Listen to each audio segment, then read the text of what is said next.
Good evening, everybody. I'm Go Veer, Go Home, and welcome to Rail Talk Live. We've been doing this kit build. This is a group kit build show that we've been doing for the last several weeks. And basically, it started off with a kind of a group discussion with Nick from ITLA, presenting his company and talking a bit about the ITLA products. And then from there, of course, we started. It's been Bernard from Mini Prince, Sparky 107, 107, and myself. We've been working on this kit here. And of course, there's a couple of different versions of this kit that you can do. And we're all doing our own versions of it. So basically, you'll be able to see where I'm at right now. I don't think that there's going to be Bernard or Sparky because they are out at the YouTube meet and greet currently. So good luck to everybody out there. And I hope everybody's having a good time and safe travels, of course. So I'm going to say hi to everybody in the chat before we get started, of course. So see who the early bird was. Mr. Brian Ferguson, how's it going? Floyd, and we've got. They were chatting back and forth. Todd, how's it going, Todd? And Roger Coleman. Mike H.O. Trains, how's it going? And James from Dundas Junction Model Railroad. Don't forget to check him out with Mike Monday nights at 7. Tim from They Make It Like That, Mr. Graffiti himself. And Anthony, how's it going, Anthony? And of course, we also have. No, that was it. I can only see you guys right now currently. So tonight, like I said, no Sparky and no Bernard. I think I might be doing this by my lonely onesie tonight because everyone's gone. But that's okay. Hey, Steve, how's it going? Steve, I sent you a link if you would like to join. You can just go into your email. It's from my personal email, of course. So if you don't see it there, then check your junk mail. And then you can jump up Steve as well. So yeah, like I said, we've been working on this York Industries kit, which is an HO scale kit. And I'm going to show you where I'm at right now. So this is mine here. There's an end to it there, right? And then goes all the way down. I got a piece on there that's gluing right now.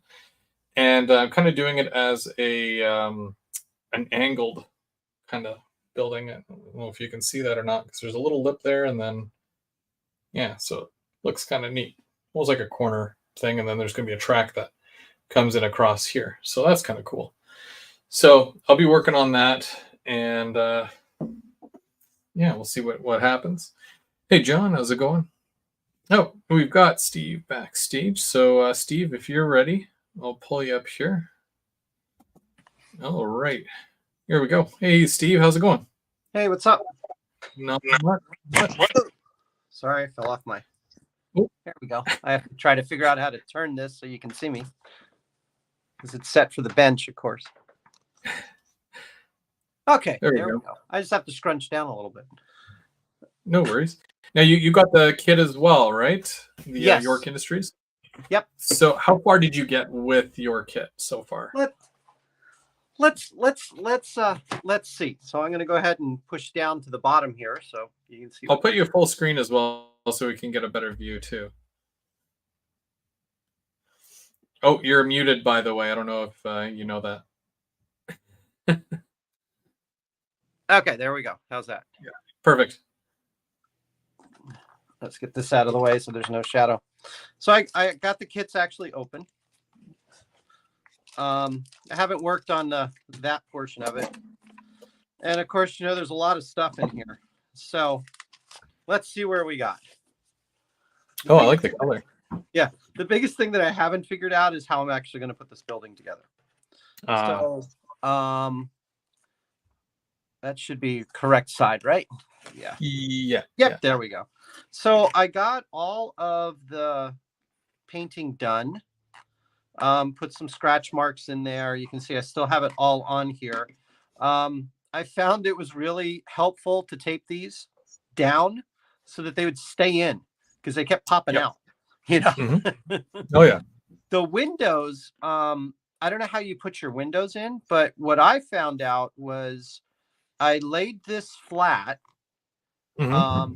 painted all the windows up already, then put the windows in, and then put a bead of glue on the stiles and the top portion there, such that there was squeeze out onto the window. So I didn't go and glue in each one of the windows. I glued in the top and the bottom of the window to the window. So Yeah, it looks good. I found that to be really easy. And then the brick and all that, it took me a while to figure out what I wanted to do. I actually painted this over a couple of times. And then the what you can see of where some of the stuff still stayed in there, I just used the, what was it? Yeah, I used the white pan pastels. Okay, yeah. And kind of did that trick that he said where just kind of push it down on in there. So I pushed it down in and then came back over it with a dull coat. Oh, okay. Yeah, yeah. So that's how I did those. And I got obviously the other one done with the saving panels around there and all that kind of stuff. Didn't do anything on the roof because I'm more than likely not going to use it. So this one again had to tape it in there to make sure everything worked. Yeah, so that's good. I got the panels done, and then did painting on both sides of this one except for the wooden sign. Yep. So this is all my concrete that's left, and of course you see these are missing. I'll show you those in a minute. So I just want to show you what I used for my silver.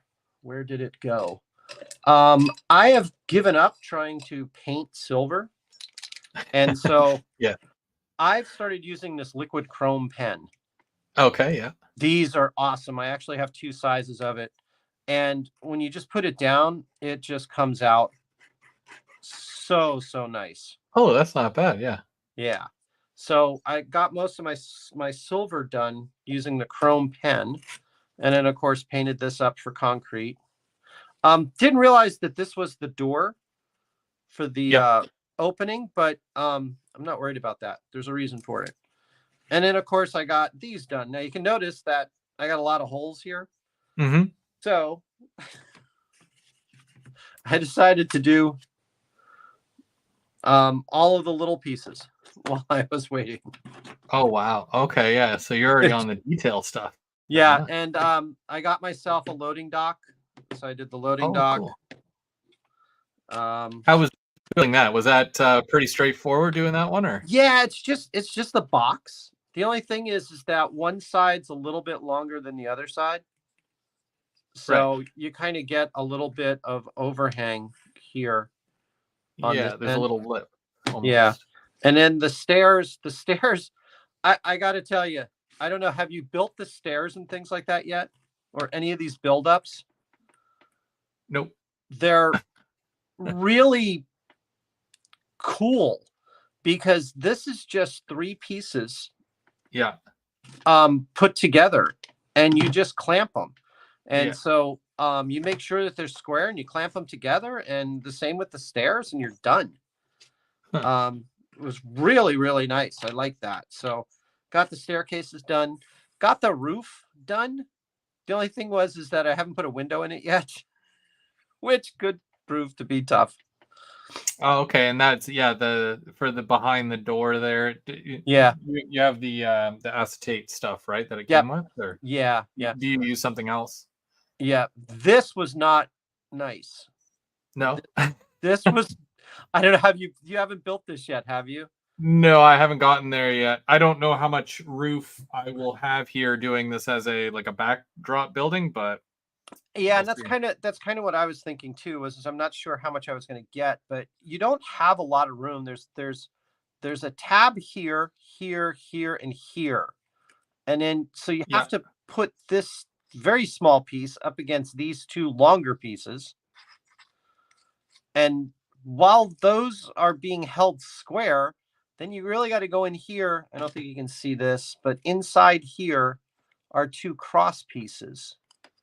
So you got to put those on, and then you can go put the roof on. And then the top roof section's a little too short. It doesn't quite go over the top of the door.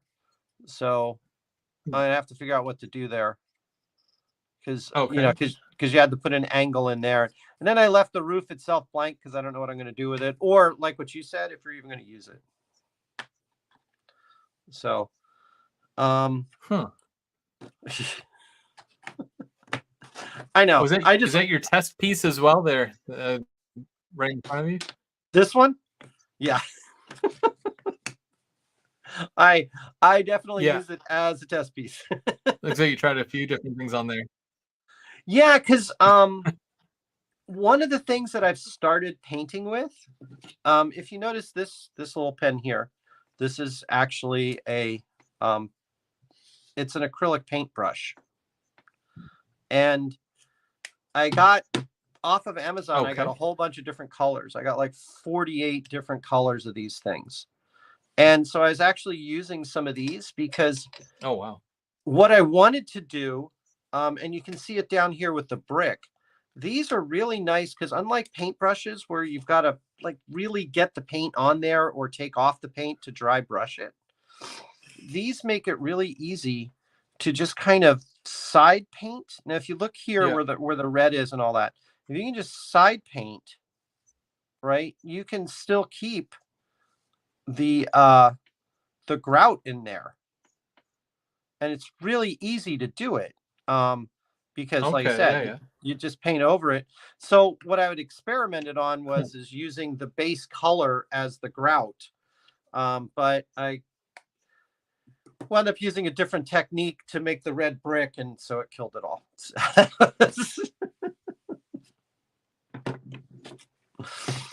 And then, like you were saying, I also did all the other details that are here. Well, it looks good. It looks like it's coming together already, so that's pretty neat. Yep. Now my biggest problem is figuring out what I'm going to build. Neat. So what's next then? What will you be working on? So I think I'm going to play with as far as the shape. Well, you got to look at the book, right? Did you have one picked out? No. I think I'm going to kind of like with you, I'm going to do a diorama. So I've got this diorama base that's here. And the building needs to take up some form of it. My problem is this won't go on my layout because I don't have anything like this unless I use it for the Navy base. But then the Navy base is actually a much huger building and a lot less windows. So I want to come up with, so tonight I'll probably be working on how do I have the building on fire so that I have like a courtyard in here and be able to place the fire trucks, right? Whether it's going to be an angle and then come back in again or how it's going to go. Because I'm going to probably use Bernard's trash can fire is probably going to start the whole thing and then cause it to go in here. And then I got the warehouse cut out so that I could have firemen going in to fight the fire in this place. So, so I'm going to finally untape all so of there's these. going to be a whole story and everything. Yeah. That's good. So, so let me ask you, what door did you use here? Is that the wooden door? The one in this angular cutout? Because I didn't get this one right here in this B section. The angular door. What is?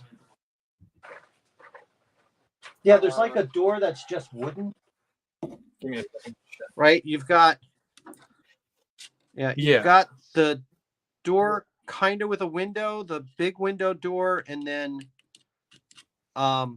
this wooden plank door thing. Yeah, the one with the hole in it, the one with just the bars up part of the window, and then the solid wood plank door. Yeah.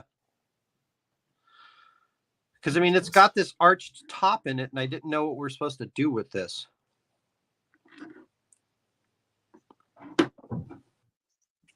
I don't know whether you even use that piece or not. I believe there should be a rounded piece for it. Let me double check here.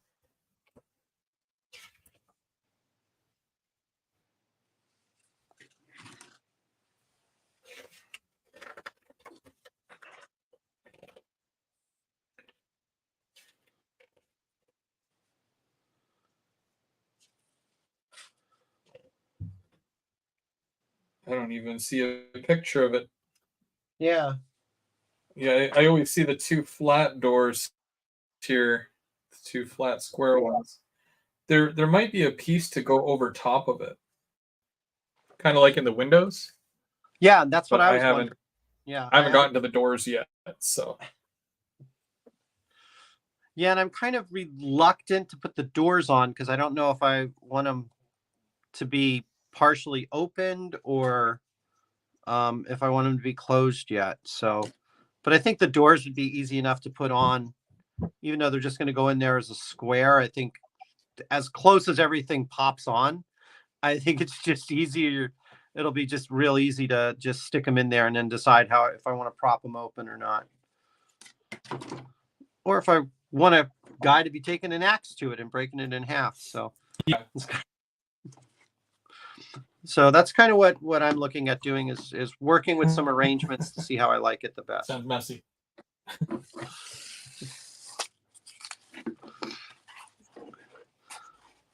So then what are you doing? You're up to making the size of your building. I'm adding a few detailed parts myself. Yeah. So I'm like, I'm just adding some detail parts right now. I can't remember what Nick referred to them as, but it's those concrete strips that go down the pilasters? down the face to do the top part as well. Yeah, the pilasters. So I'm just kind of like I did the corner here because I finally got this corner piece on, or the end cap piece. So I'm doing the pilasters now going down just in this corner, and then I'll finish the pilasters going here. And then I'm going to add maybe a second or third layer right across the top here because I've got the first layer. And now I'm probably add a second and possibly a third layer. I'm not sure yet for that. But I like that they give you the option to do multiple layers for the top capping here. Yeah. Yep. That's pretty cool. Yeah, it's kind of. I was hoping Nick was going to be on tonight because I had him a couple of questions to ask him. So I was wondering what comes in his other. When you get the. What is it? When you get the build panels, I noticed that those are 4-story and these are 3-story. So I'm wondering what you get in that. Is it a set of 2, or if it's a set of more?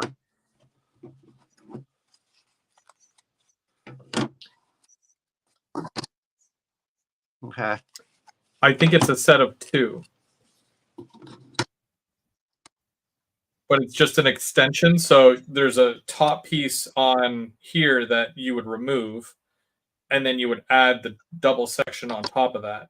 And then you'd move that piece that you've removed from this section and put it right at the top of, almost like a top cap piece. From what I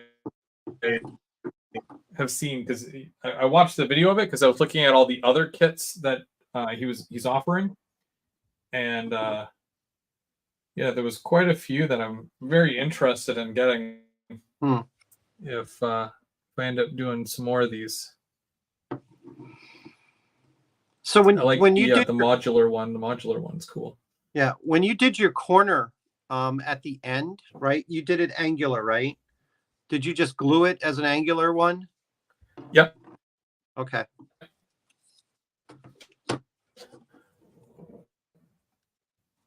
Oops, that's the wrong end. I might have missed the question. What was the question about the end piece? Yeah, it was just how you made your angle. Did you just put the end piece on at just an angle and glue it in place and put the pilaster over top of it for like if you're going to make an angled wall? Oh, oh, well, because I have two thin sections on this side, and then I added that. Do that. So I use the lines that I have on my mat here, and I lined it up so that it goes to Right. this Okay. line here, and then I just put the small piece at that end, and that's how I got my angle, just by making sure they all line up along the same line Right. along here. So I don't Okay. have it as a specific angle. I'm not even sure what Oh, angle okay. you'd call that, Okay. but But you just just glued it in. Okay. yeah, I didn't want it to be flat. Yeah. No, I get it. And that's what I'm trying to figure out. And I need this to be flat.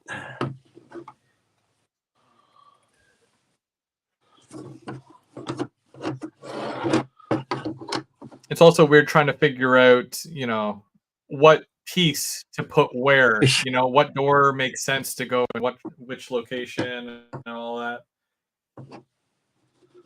Yeah. Oh.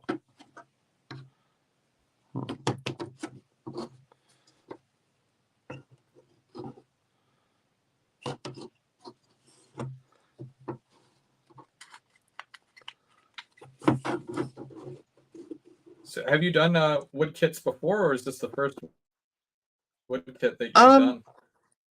I guess this would be my first wood kit that I've done. I've worked with wood a lot in the past doing,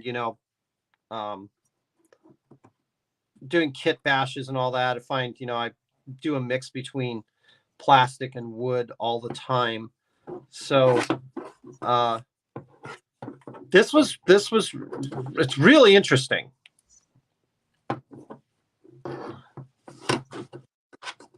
Yeah.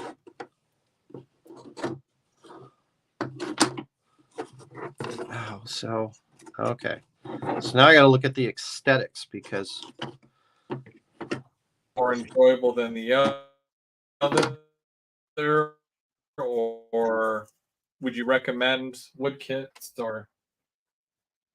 well, this was not bad. I mean, this was to me, I felt that this is fairly easy and straightforward. Mhm. The laser cutting on this is really good. I haven't done many other I've got a bunch of other kits that I have to do, like Campbell's kits and things like that. And I haven't done those yet. So I know those are more kind of stick buildy, which could be tougher. Yeah. Yeah. We do that. Yeah. Well, I mean, like before this, I had only done plastic kits, and I was really worried about doing a wood kit. Like, will I be any good at it? Will I ruin it? Is this thing going to get butchered? And it's actually not as bad as what I thought it would be. So it was more like being pleasantly surprised, I guess you could say.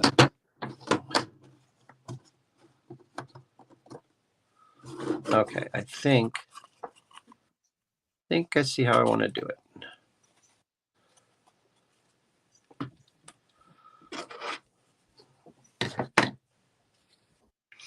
And a window there. Put all the doors in one. That'll be okay. All right. Now I go to my. So what have you been using for your glue? I've been using Eileen's to put things together. I use my Bob Smith Industries Instacure. It absorbs into the wood real quick. So you got it when you're putting two pieces together. You got to get it right basically the first time, or it might end up getting pooched. They say. So yeah, I'm not sure if there's something I should be using Yeah.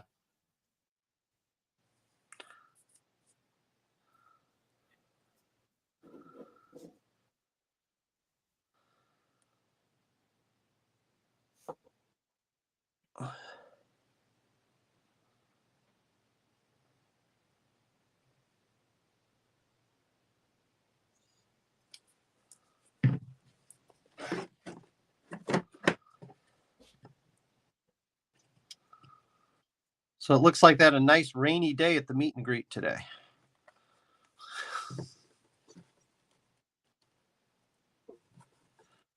Oh, was it raining out there? Yeah, it looked like it from the ones that I saw. That's no good.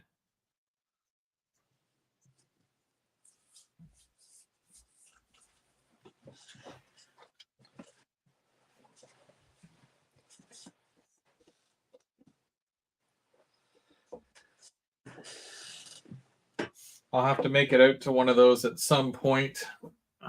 I'm usually pretty busy, but find it's tricky sometimes. Yeah, I made it to the one last year. That turned out to be pretty fun.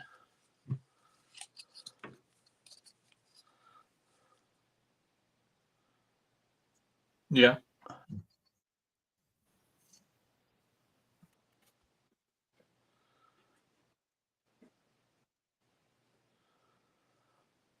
Hoping sometime to make it up near you guys. Now I understand the Empire show is coming up, which is it's a little far, but not that far from me. Since Vancouver now no longer has any shows. I don't think there's anything in Vancouver anymore. Yeah.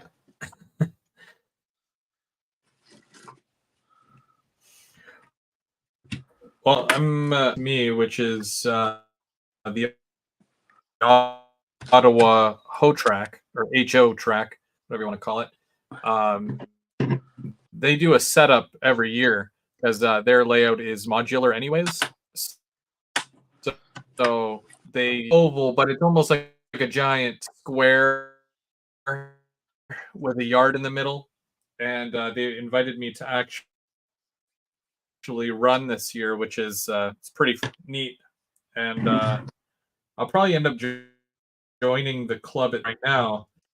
Just a little bit busy, but yeah, I can expect some footage from that once that happens. That's June 1st and 2nd, I believe, that first weekend there. So that'll be fun. Is do a lot of the Calgary people show up at the Empire one? Or is it, sorry, what was the question? I said, do a lot of Calgary people show up at the Empire one? Do you know?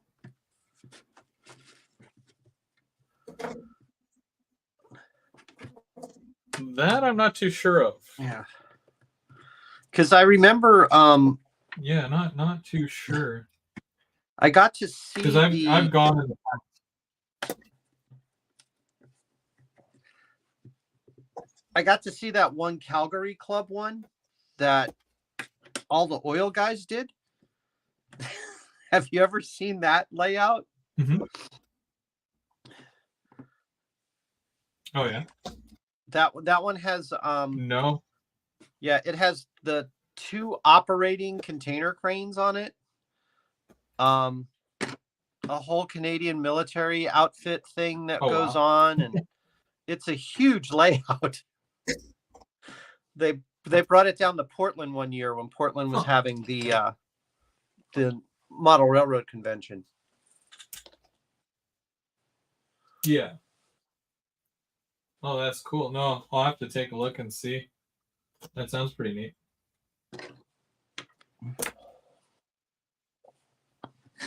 Okay, so that is going to be on that end. This will come out. Ooh, that way looks.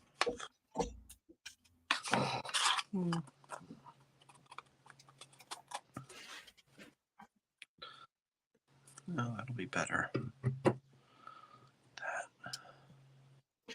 I just want to say hi to Dwight, Curly, and Mark, M&M Rails. How's it going, guys? If I missed anybody else, I'm sorry. Looks like Brian Ferguson. Brian was in here a long time ago. Brian's been waiting for this for like... Yeah, Brian. I think Brian was the first one he popped in. He's been waiting all day. I know. And now he's just stuck with you and me. Sorry, Brian. Yep. Oh, James is in there now.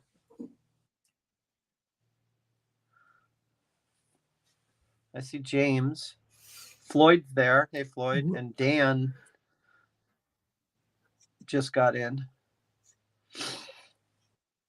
Mark's quiet, but I would imagine that Mark is quiet because... Hey, Dan, how's it going? Because Mark's recovering from that stellar live stream he did the other day. Just amazing the things that he did on that.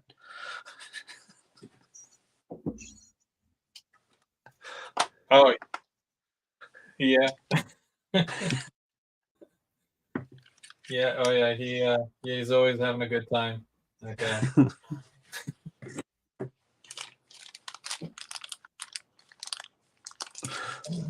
Let's see.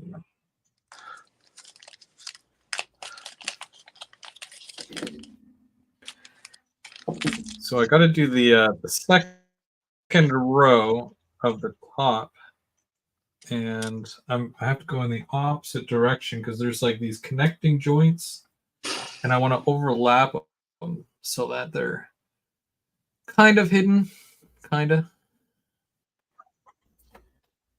This is it's my first day.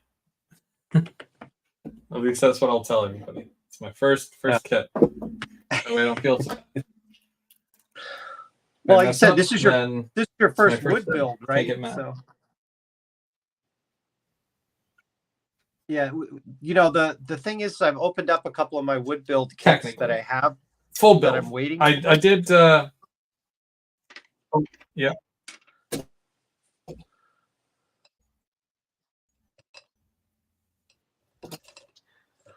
Where's my wood? Here it is. Yeah, I should show you one kit that I'm reluctant to start on. This is... Everybody complains about their oil field kit.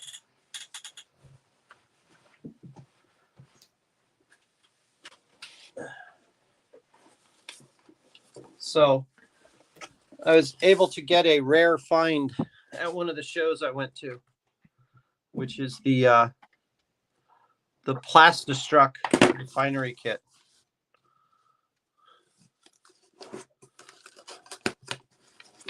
And I got it for $10. Ooh, yeah, that looks like an old kit. And that's the most complete part, I think. Price at all? No.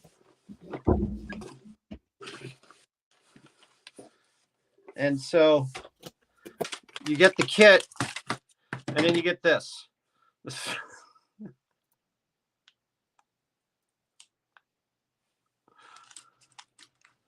So, oh, and girders. Missed all the girders.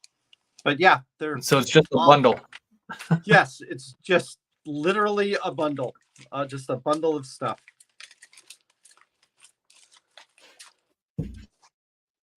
And a huge... Actually, it's a I'm not even sure if these are... This is the first time I pulled this apart since I'm waiting for glue to dry.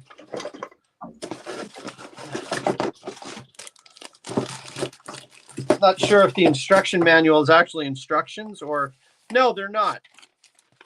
Okay, this is really fun now. Huh, nice little deviation here from...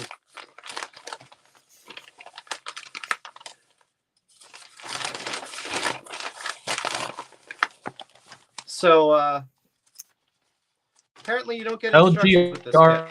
Our FBS wants to know if we're going to automate the doors so that it goes up and down.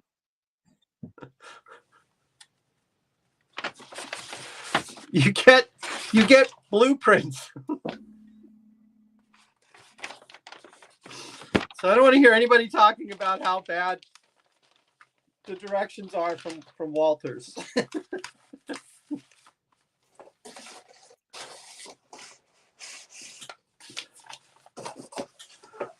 Is it like a Walters kit? But like, how's Oh it no, wood then? If it's Walters, no, it's did they it's used to do all from, wood kits? yeah, it's all from Plastistruct. So it's just a whole bunch of plastic pieces. Ah. Ah. So not looking forward to building that kit.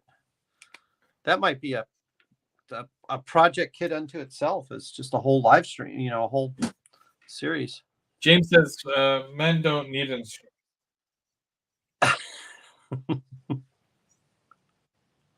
Some of these, you know, you can't do it, you know, all in one shot here. Some of these, I mean, even the painting, like it's all layers. So yeah, that's what I was worried about with it.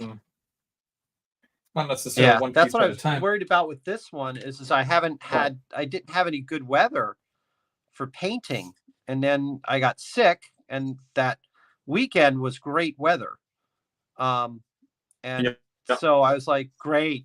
Now I couldn't go out and paint because I was sick, you know, and it's like, Oh.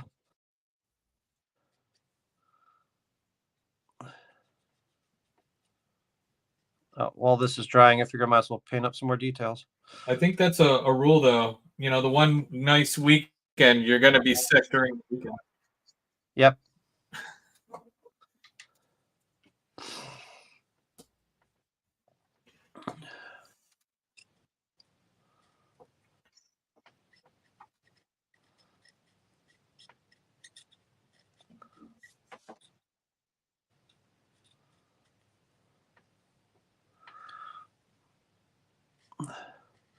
Yeah, so have you figured out what your building is, or is it just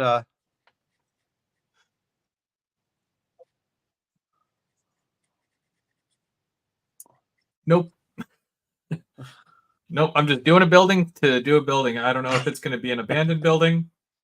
Very well could be at this point. I'd thought about making I was contemplating Very well could be. And Mini Prince isn't here, but I was contemplating making this a warehouse building for movie props, so that, you know, I'd have something to do with that dragon and the unicorn and the leprechaun. Okay.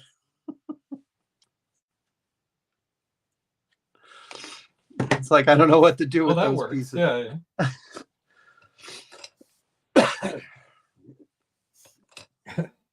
Do you have the mini of the month? Yes, I have a whole bunch of them that are unpainted. But that's one of the other things that I'm using these pens for. I'm finding that doing the mini prints, using the pens, it makes it really easy to do them. Did you get your the one for this month yet? I got mine in the mail earlier today.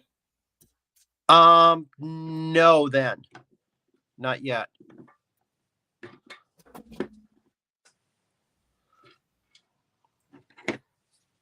Okay, that's the corner there. I won't ruin any surprises then. Is it spring themed?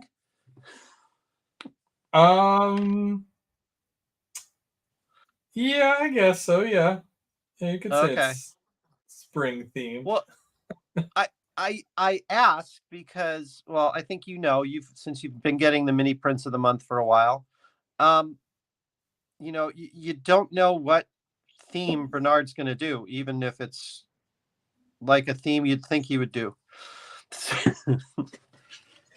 Yeah, well, and I know that he started doing things like for Halloween, he'll do Halloween a month early. Right. So that when you receive it closer to the end of September, you're already thinking about October at that point. Yeah. So in this case, yeah, you know, for what's in there, you're going to be looking at things for June. Right. Which is okay. And I'm noticing the other thing is that I'm, it's kind of fun that Bernard's got the horse and all that, because I think by the time we get finished, the way that Bernard's been going, I think we'll have all of the farm implements that we'll ever need on any type of farm whatsoever. It's funny that you mentioned that.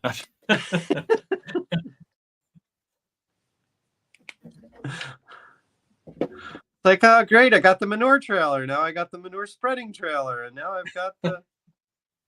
It's like, what else am I going to get out of this? Which is okay, because the actual area that I will eventually model has got lots of farms. So it'll be good to just stick things out in the field and all. Well, the thing is, because with the dragon and whatnot, because I have all those ones as well, and I'm thinking to myself, what can I do? Because I try to stay prototypical, nothing too crazy, right? But right, when I was at the Amherst show, I had found these sheets of paper that they have roads on them and whatnot, and then I found a mini golf set. Oh yeah. And I'm like, I gotta do a mini golf thing with that giant spider and then the dragon. Yeah. And I just thought that maybe that would be, something kind of fun and unique, but I haven't done that yet. It's on my list. And we all have a list. I didn't think about that. I know that I'd thought about, because so I know you guys, so I have a wish list like everybody else does of what I actually want to model, right? Yeah. I put together a 4x8 just to say, yeah, I could do it. And so what I want to do is the train that runs, it runs from Chehalis, which if you guys watch Virtual Railfan, a lot of trains go through there. So it runs from Chehalis, Washington, all the way out to the ocean to Aberdeen. And for those people who know, there's a little sign coming into Aberdeen that says "Come as you are." So there's a little group that came from Aberdeen, Washington, that's really famous. The other thing that's famous from Aberdeen, Washington, is that they have a Bigfoot festival there. So I thought that might be kind of fun to put around like a fairground or something like that, because my train does run past one of the fairgrounds, and then maybe use the things there for the big festival / parade or something like that. I don't know. That'd be neat. I just haven't figured out what to do quite with that yet. Yeah, because do you have the Bigfoot from Mini Prints? I don't, and I'm gonna probably have to get one or two, because I think I wasn't part of the club when he had that out. So I've got 2 layers across the top now. I'm digging that, but I think I might go for 3. And then if 3 looks really good, I might do the last one. I don't know yet about the number 4, but I really like the coping on that, the capping, how that looks. Yeah, that's coming out good. And that's just using the separate sets of boards, right? Yeah. So there's the one sheet where you get, they're called ITLA Comus molding strips. So there's C1, C2, C3, and C4. All right, these. Yeah. So when you put C1 on across the top, you do that first, and then you put your pilasters going down, and you just connect them up. But then you can go C2 on top, and then C3, and then C4. Or you can do a different variation. So you can do C1 and then just C3, or just C4, or But it gives you some versatility there with that to kind of play with it and make it your own, Yeah. Which I'm a fan of.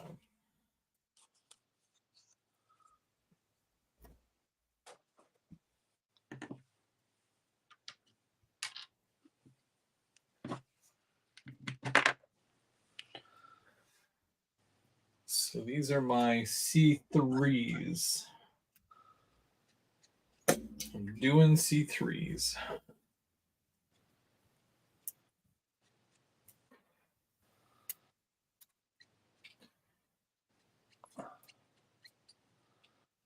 Yeah, now I don't feel so bad. I guess I caught up a lot. I don't know. I would imagine where's Bernard at? Because I didn't watch the last one since I slept through it. Is Bernard still painting? Well, see, even with Sparky, because Sparky did a color, and then he saw how meticulous I was being going through and doing every single brick. Oh, yeah. Adding somewhat of that technique to it. And I think it might have got him thinking a little bit further. So he might even go over it again. But I think Bernard is still on that testing the waters about. Oh, really? Really? Yeah. Me, I test it because I did my little samples, but I'm like, I don't overthink things. I just do it. And right. That's kind of the way I am. And yeah, if you think about it too much, you're just, you're not going to do anything. You're just going to stare at it yep. blankly. And what do I do? So, well, the thing that I was noticing when I was doing the brick, let me see if I can point it out, because this wall might have it. And I know it's kind of hard to do on yours, but one of the things that I was noticing within the bricks when I did it, there are bricks that are recessed deeper than others. Yep. So he kind of made it that because even my bricks, those that are recessed a little bit more, are like grayish or darker.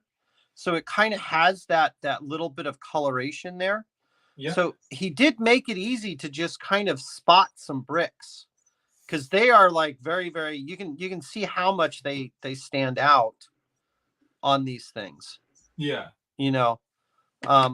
Oh, I didn't realize how bad my gray was down there. Oh, I'll have to touch that up a little bit.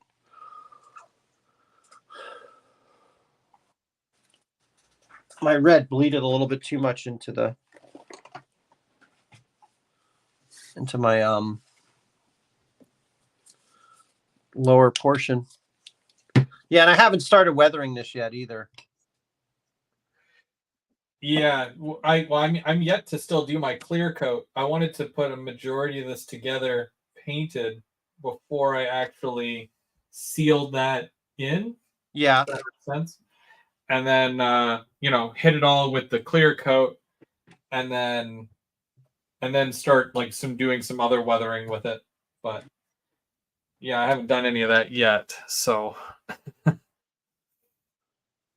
oh, it's Chris. How's it going, Chris?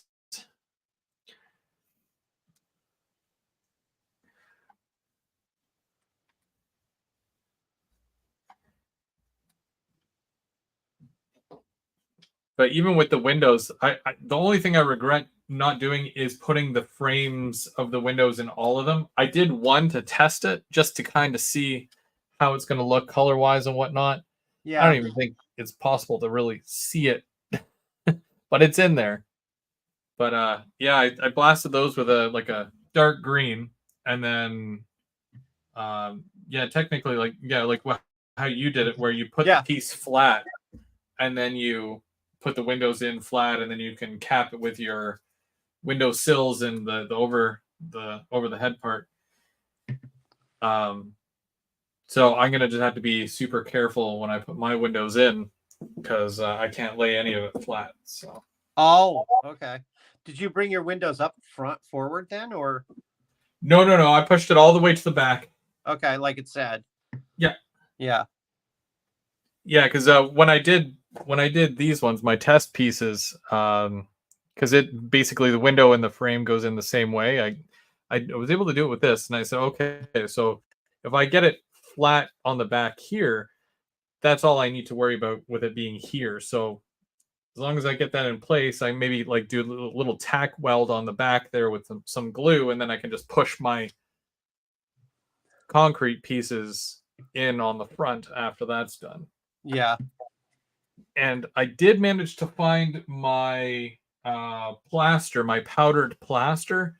So I'm Oh, definitely going to yeah. try that technique as well. I didn't bother bringing it down tonight because I knew I wasn't going to be doing that yet, because that's like final thing that you would do. Yeah. But I'm going to definitely try that on here just to add that look, because that was highly recommended. So got to try it now. Yeah. I mean, I think mine came out decently. Again, it's always hard to judge what you want to do with those. I've never really done, I mean, I know it's really hard on the plastic models to get the mortar lines. I really don't like that at all. Yeah. Yeah, with the way that the wood absorbs the paint, I think it's really neat. And it Yeah, I makes think it look really cool. yeah, it makes it a lot easier. Mm-hmm. And I think it's really fun. I think in the future you're going to see, well, I mean, what is it? Late Night Model Railroading does his own. He has his own line, and his is a little bit more modern. But now with the way the lasers are cutting and things like that, you know, we might actually see a really nice wide variety of buildings to have. That's true. Actually, do you know who N Scale Dystopia is? Yes. So did you see his build that he did of the which hotel is that? It's right across in Toronto there. No, I didn't. I must have missed that one. What is it called? Was it when he was doing his dystopia stuff, or is this a nice one? Well, this is for his new layout. So it's a very modern. It's the hotel that's right across from Union Station, downtown Toronto. Oh, okay. So he did the whole thing from scratch himself, and then he got the wood cut, and then he does it, just like what we're doing here with layers. So yeah, it looks really good. Yeah, it's kind of funny when you think about this. We're doing old time modern. It's like you're doing old time modeling, but with modernized stuff. Yeah. I mean, this is the way that they used to have to do it. Everything was all pieces of wood and just layer upon layer upon layer of things. Yep. Yeah, to build it up. Oh, the times they have changed.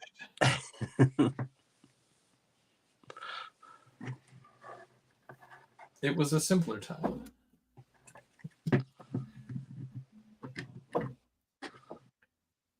But I mean, like, I still see wood kits, or not wood kits, plastic kits, and I still get excited, and I'm like, oh, I have to get that, Yep. Oh, I am too, especially since I'm a little bit more modern, and Walters is actually bringing out modern stuff. Yeah. Finally. It's like they keep, you always hear all those things. Oh, the hobby's dying, and how do we get new people in and all that kind of stuff. It's like, well, maybe you get new people in by, I don't know, starting something that was built in, the 70s instead of everything that was built in the 1800s, where, most of them weren't around at and probably don't care about. Yeah, landmarks that you can recognize and whatnot.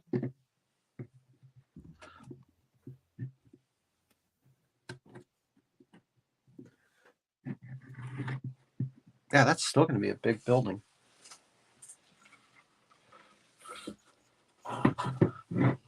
Hey, Ray, how's it going? The Royal York. Yeah, that's the hotel I'm thinking of. Yep. Because I'm pretty sure that Canadian Pacific built that for Toronto, just like CN had built the CN Tower for Toronto.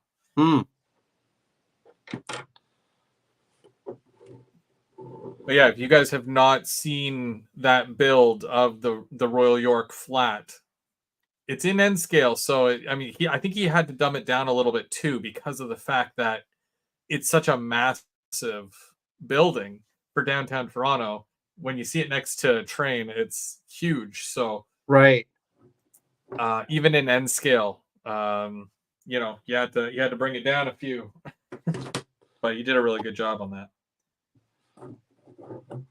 Well, that's like one of the places that I'd like to get some stuff from, and I haven't done it yet, is Summit Models. Summit. Yeah, I've heard of that. Yeah, they're the ones who are doing. He made his. I think he's from California, and he made a train layout. It was, but he did it all modern. So he's got like Arco gas stations and modern day. He did like the Walmart and things like that and all. Oh, okay. So, Yeah. yeah, and Midwest Model Railroads is carrying the stuff now. Oh, are they? Okay. Yeah. Because I was seeing them on eBay. Like I found a.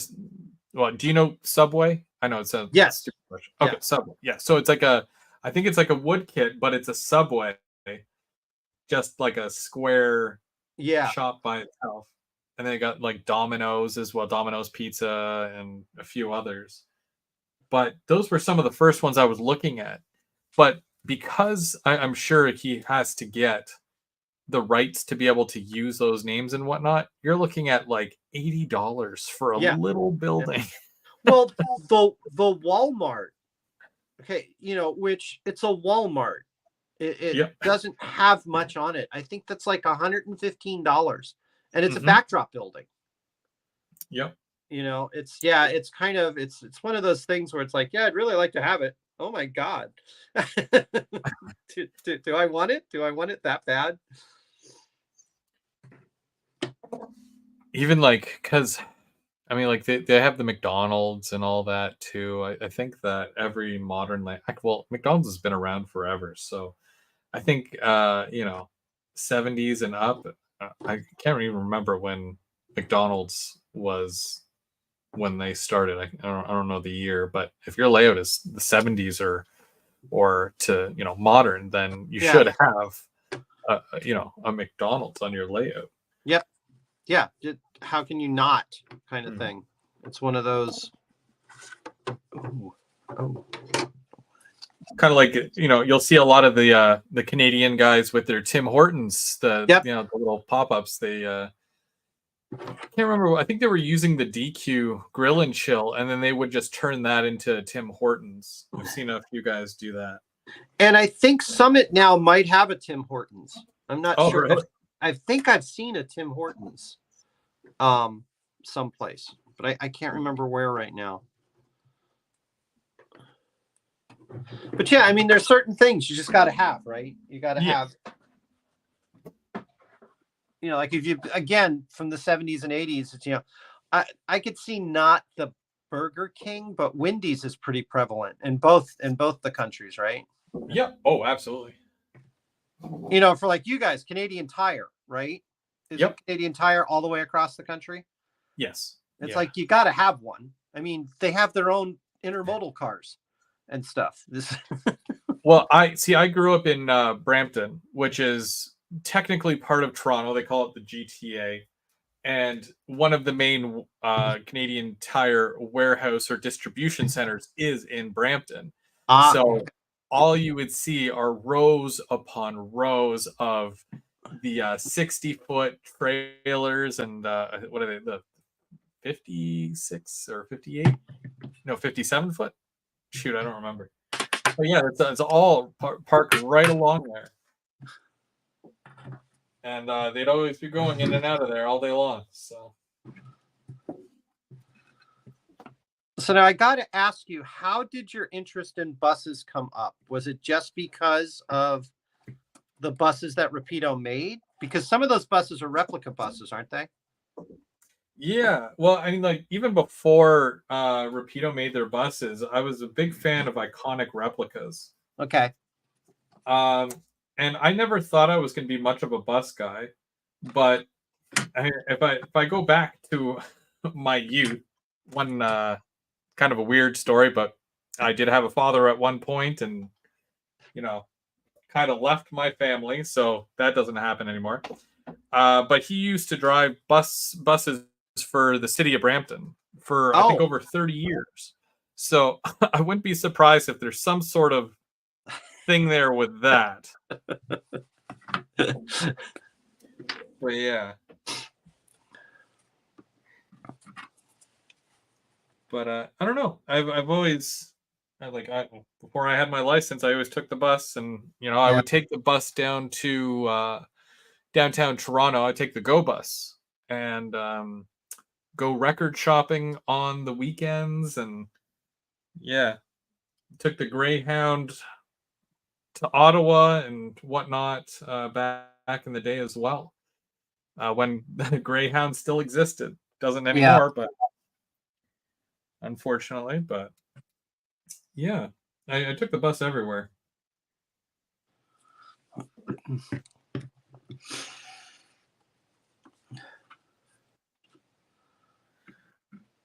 See, now I'm liking the three levels now. So when I do that, you can kind of see how there's 3 levels of that capping now. And I'm almost all the way around with it.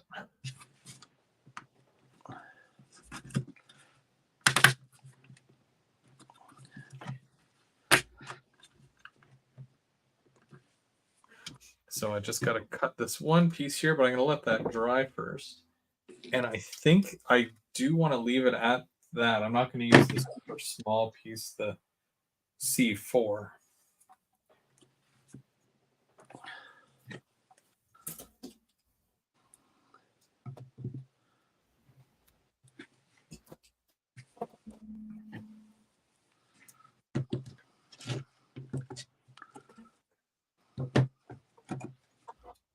Okay. Oh, that looks like it.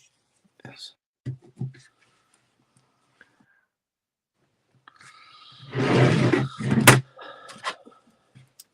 And this capping fits perfectly right along there. Oh, over top of all those layers? Yeah. So I just gotta cut my angles correctly here, otherwise it's gonna look terrible.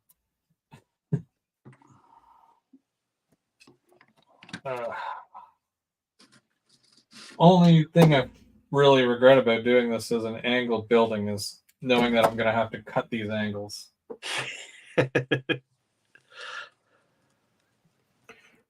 Shouldn't be too bad. Keyword shouldn't. Yeah. But it probably will. Yeah. No, I would say if people are afraid of doing a wood kit, this is a really good starter. The ITLA kits, I think, are really, really good. Yeah. I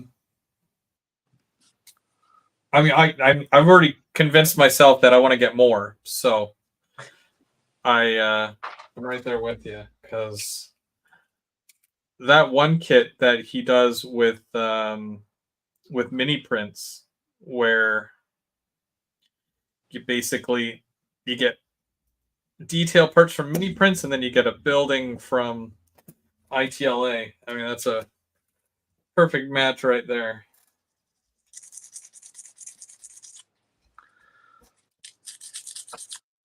It's nice to see. I don't want to, I'm not making this sound bad as a little companies. It's nice to see that the newer, littler companies are thinking that working together is kind of nice. I mean, that's kind of nice to see that coming out. I mean, especially out of your area, because you've got a few companies right there. Yeah. And then the fact that Bernard's been able to work with Rapido and all that, I mean. Yeah. Oh, yeah. He's doing quite well. And, with Canadian companies, right? Like, there's not too many. So when something pops up like that, or even like Aurora Miniatures, right? Yeah. They have some amazing kits, or not kits, but models. And honestly, like, all the more to them, and they're definitely going to get the support.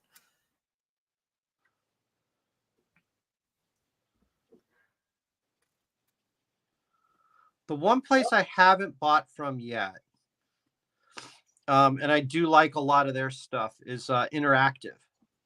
Interactive. Yeah. They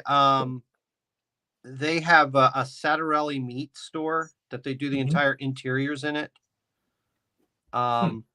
They make They're the first ones that actually had a taco truck. Oh, really? Yeah, they came out with the taco truck first, and they're also all wood. I don't know, maybe Interactive is a little bit closer out here on the West Coast, but I know it's also a Canadian company. But they do a lot of different things. They've got everything from buildings to vehicles to interiors and stuff like that.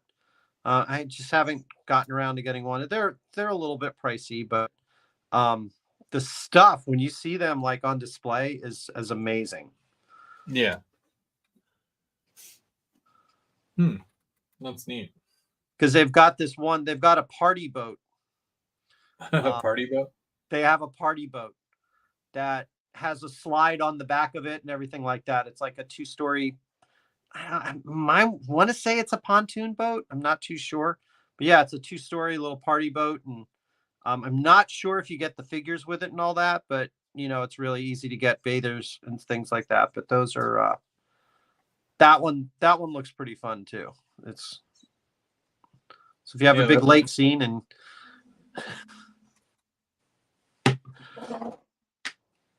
Are you sure it's not a yacht? Is it a yacht? I don't think it's a yacht. It's more of like a lake party boat. A lake party boat. Yeah.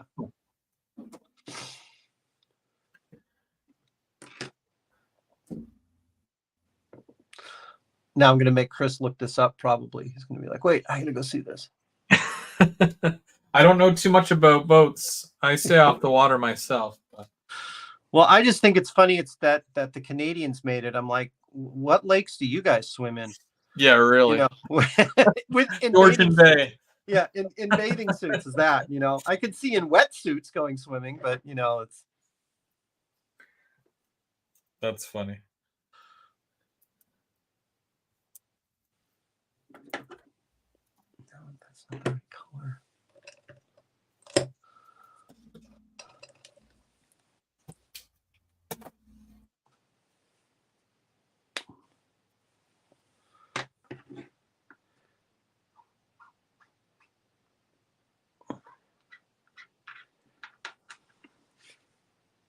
One thing I also like about certain building kits is when they do a whole series, because in most cases, a lot of industries, it's not just one building, it's a series of buildings. Yeah. But like when you get just one building and they're like, there you go, build, do this industry. And you're like, I think I'm missing about 3 or 4 other buildings to complete this. But yeah, when there's like the steel mill and the ethanol and the paper mill, like I love doing kits like that. They're so fun. Yeah. And that's one of the things I got to give Walters. They've really done a good job, especially lately with like the modern warehouses and things like that. Yeah. I think they've really, that chocolate factory. I mean, I watched a little bit of your guys' build on and off with that, but I mean, it's a whole set, and they've got the fertilizer plant now, and they're actually, again, they're starting to do modern stuff where it's like, oh, hey, I might have seen something like that. Yeah. Oh yeah, I know it's true. How do you feel about that bowling alley that they just announced? It's really funny. I just got the Menards bowling alley.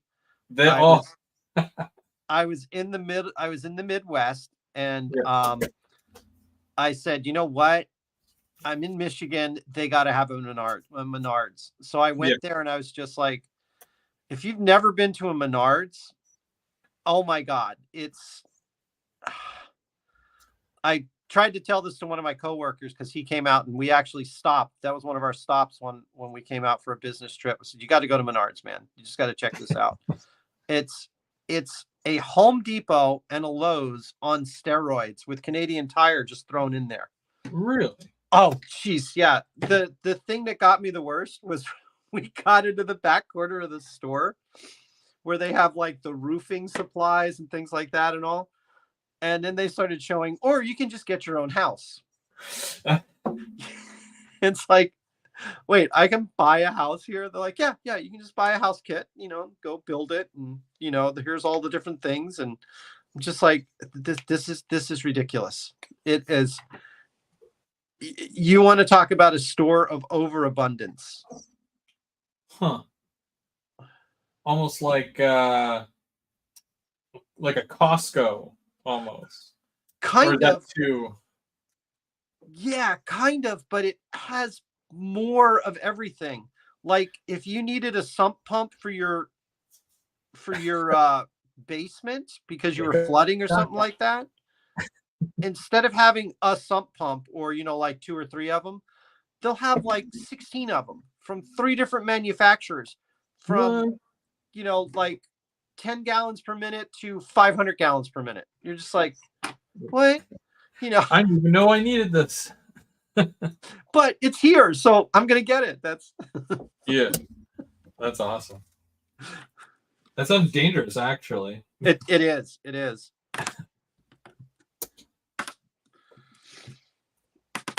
My coworker has a farm, and he was actually involved in some of the flooding that happened out here.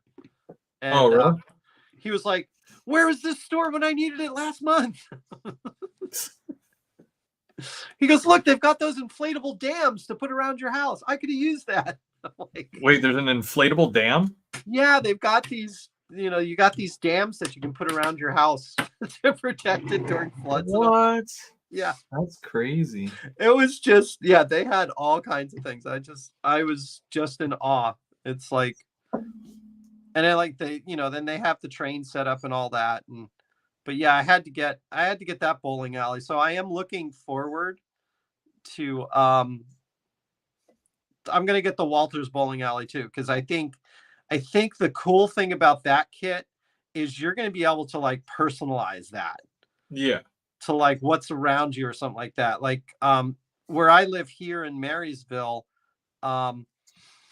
we're known as the strawberry capital of Washington, or we used to be. Now it's a lot of houses. So we have like strawberry lanes, and it has this big strawberry on the outside of it. Where it says bowl here. So. Oh, that's cool. And, I'm sure that every town that has a bowling alley has, something sort of like that, to make it. Mm-hmm. So you could make it. I think you can make that kit probably really original. Huh. I think it might be more in depth for you guys then, because like most of ours, from what I've seen, there was either like the seedy ones, which are like, are you sure you want to go in there? From the outside, it doesn't look too good. But then there was also the other ones that were like Brunswick lanes, right? Right, which are the fancier, high end. They have tournaments and whatnot, But yeah, the real set of different selections there when it comes to those. But that's cool. But I think with that particular set, because it's like a 50s, 60s one, yeah, you could go either way with it. Oh, probably. You could make it nice and retro and everybody be happy, or you could make it, have the bad crowd there that, they go there because the alcohol is real cheap. Yeah. Hey, you. What, are you hungry? Do you need food? Ah, come on. Someone's hungry. Yeah. Ow. Look, Bella, you want to be on video? Here, see. Look. Say hi.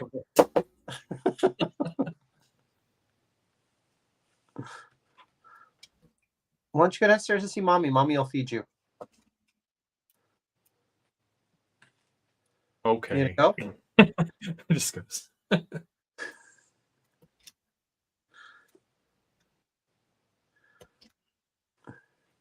No, you're gonna go up to your little. Okay, you're gonna lay down. All right. I gave up trying to keep my cat out of the train room. Yeah. So I gave her a place to sleep. So she curls up over there and watches me do modeling and stuff. So it's worked out for the better. They don't know, but at the same time, I don't think they care. No.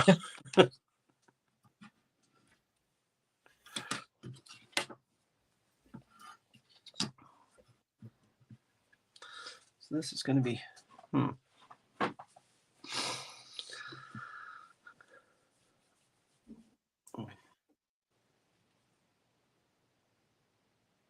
Yeah. So who else is? Did Randall just come in?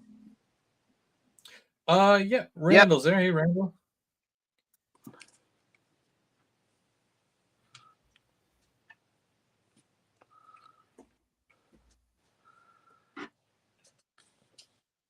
Okay.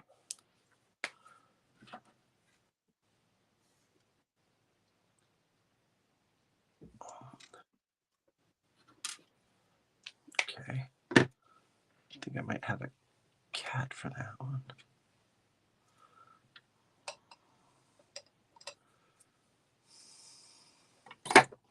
Now that that part's done, I do want to kind of put in the windows, but I want to take a look at this first.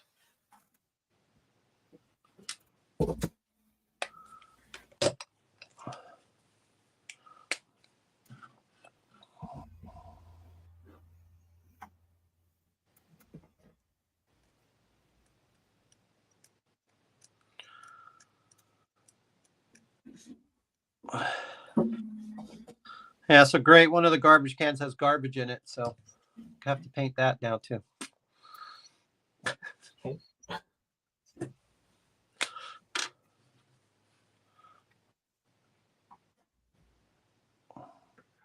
So have you found a place yet, or are you moving in with Mark?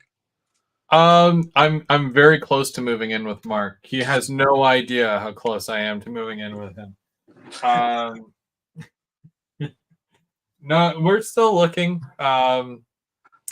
The track went today, so I basically got all the track off my layout that was reusable, and that includes all the track from the Helix, which no ballast on that whatsoever. So Yeah, that was the easiest section to take up. And I'm down to basically the bottom frame for like probably all of it. And that's all that's standing right now. But I've managed to save quite a bit of wood that can be repurposed. Yeah. Well, that's good. Yeah.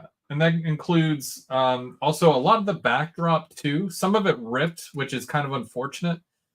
But I think some of the guys from the local club might take some of that, depending on if they can use it or not, because there's at least 100 feet of it. Oh, you didn't put it on board then? Yeah. You didn't have it on? I did, yeah. It's on this stuff here. The same stuff they use for fascia. Yeah. Masonite. But I spray glued it. But it came up really, really easy in certain spots. More so in others than not all of them, but yeah. So for the sections that are still good, they might be usable. So hopefully can find a couple of people that need some backdrop, because that stuff wasn't cheap. But again, I don't know what I'm doing as far as where I'm going to live and the type of space. Yeah. So yeah. Even the Helix. So I numbered every single piece with the Helix, and I'll be able to rebuild that exactly how it was if I was to do like 3 levels. But I'm probably not going to do 3 levels, if any. But even if you did 2, yeah, right, you should still be able to. Totally doable, I think. But I would do wider spacing in between levels. I think I did 15 inches, and that wasn't enough. It definitely wasn't enough. Oh, okay. Yeah. Right. So I'm going to aim for like the 20 to 25 inches between levels. And then that way, I'll have a much wider or more broad backdrop area to cover. A little bit taller, and then that way I can also kind of squeeze in there too, because I couldn't squeeze in with only like 9 inches remaining, right? So, because that I wasn't doing it all as flat land. Some of it was elevated, and I would lose a good 4 to 6 inches there on the 15. So, just by raising the elevation.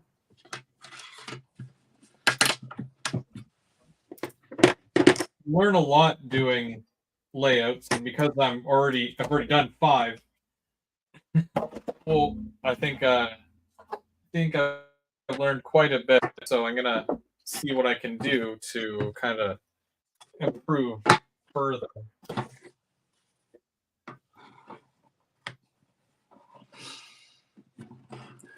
Ooh, That's definitely gonna need to be sprayed with something. Just kind of show that. So I put the capping on the top there, and I think I got my angles pretty good on the corners there. It's not too bad.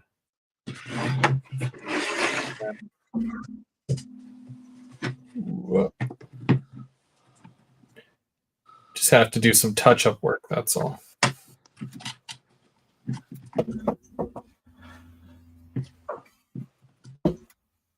Hey Bradley, how's it going?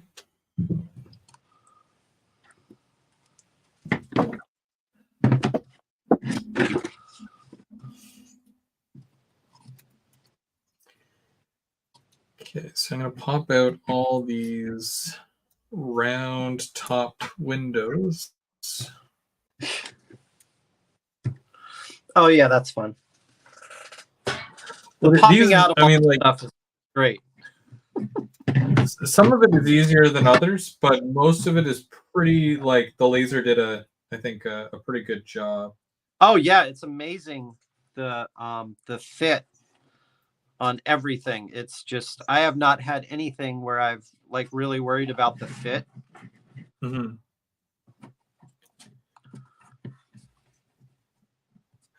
Yeah, even my sample pieces, I put them together without glue and everything was holding. I'm like, you don't get this with a Walther's kit, that's for sure.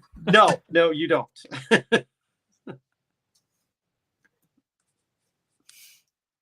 Russ's rockin' O and HO trains. How's it going?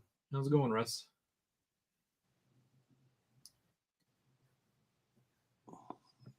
Okay, so I kind of see here with the needing to put this flat. So that's going to be a pain. Yeah, that is going to be kind of hard. That's why the instructions said to put them in first. You know, the instructions are there, but I wasn't all there when I was reading them. I mean, that's not terrible. I can make it work. I can.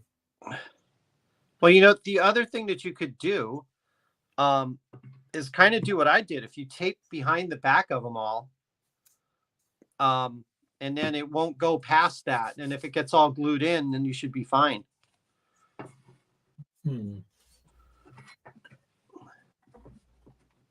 Or, you know, tape a piece of wood back behind it or something like that. yeah, I just don't want it to stick. Is that okay? You know, yeah, I put the little file thing because that's pretty flat, right? So yeah, that works. I'll just, and then spot weld.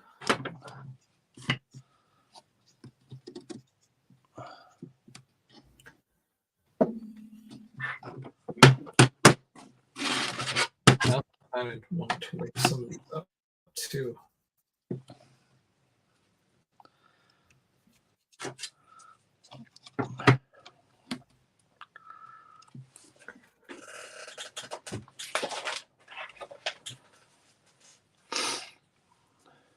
no idea how this is going to work.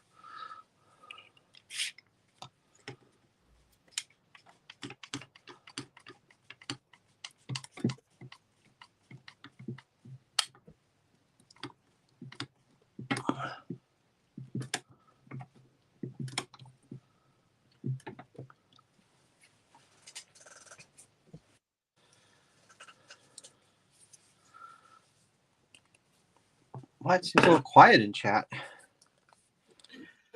Yeah, it's not like there's a Leaf game on. Come on, guys. Oh, is that what's going on? No, correct.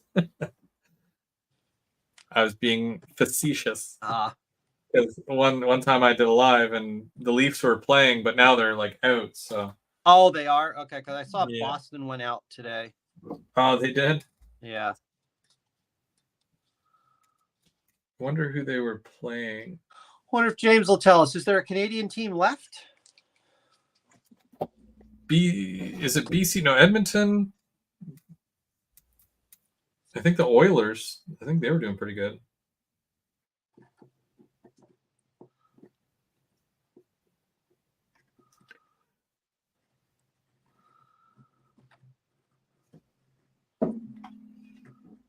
Seattle's kind of embraced their new team.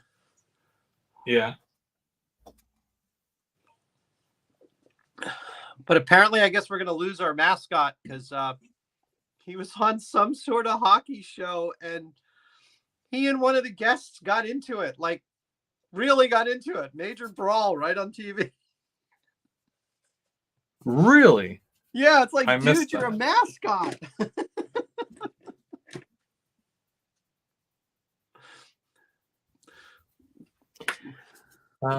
Dan says maybe towards the end of the build series, I can share the ITLA build I did in another show building on.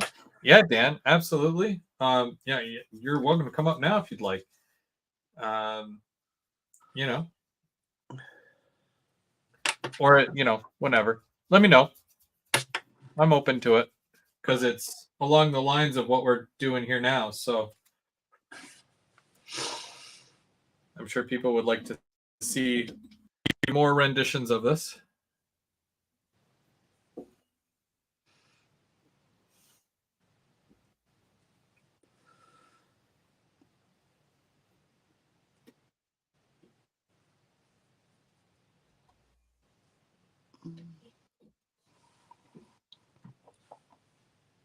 So, Dan, what kit was it that you built as a build along, or was it just kind of an independent?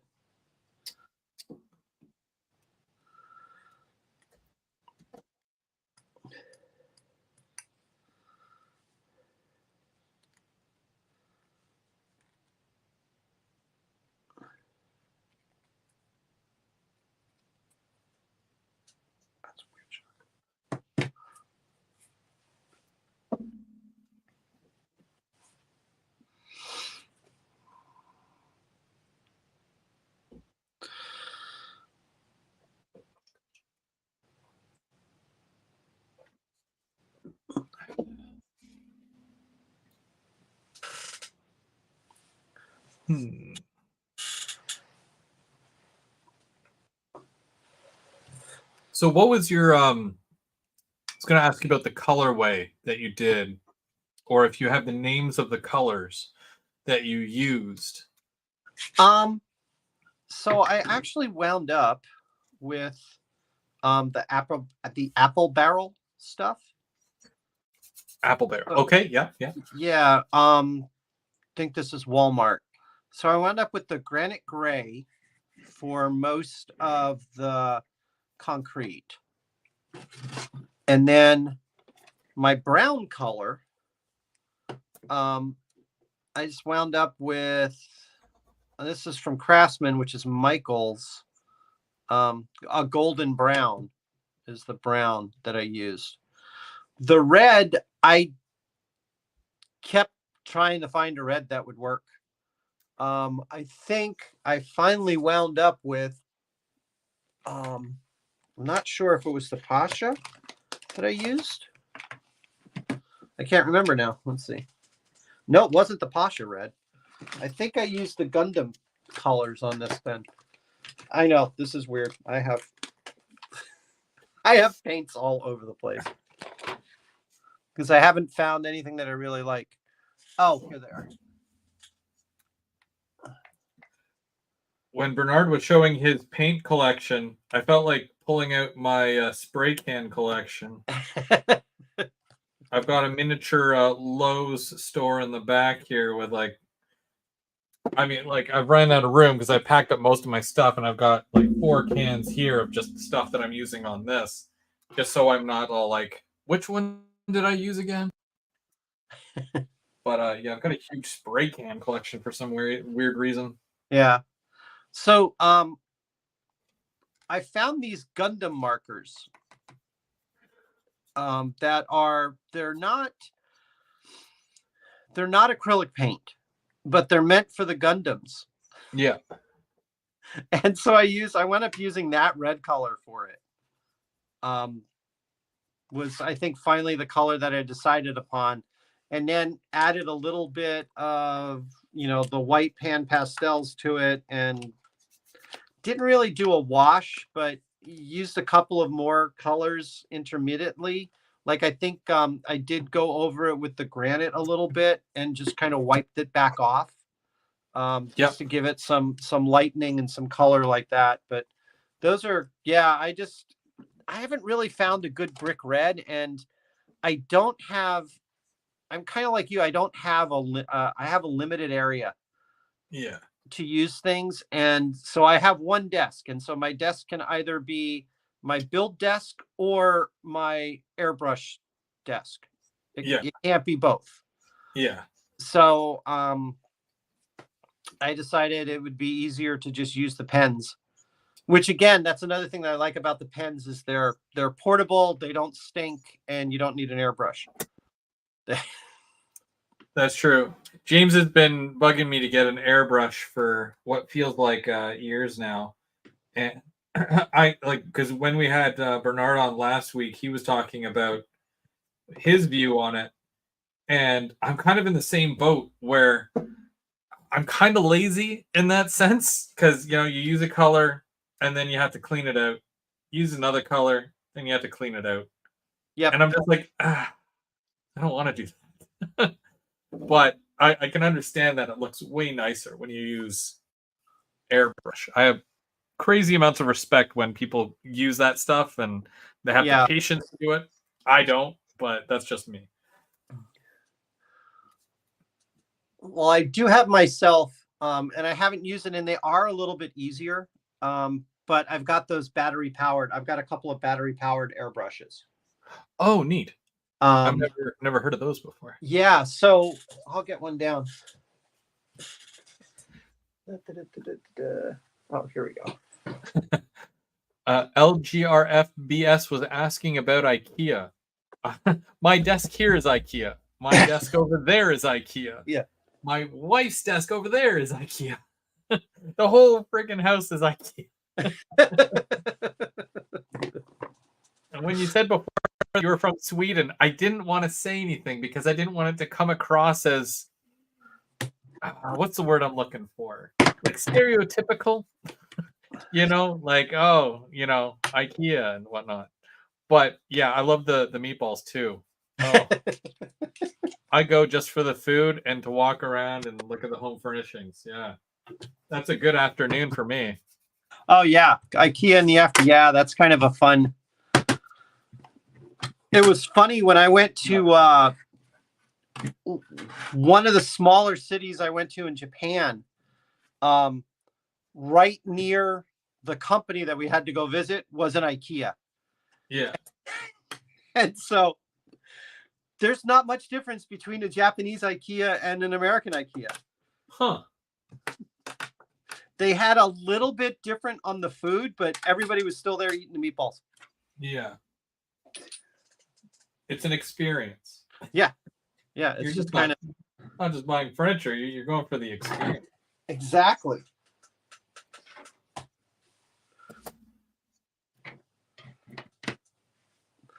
Yeah, James, we know. You probably have 2 sinks next to your spray booth, because.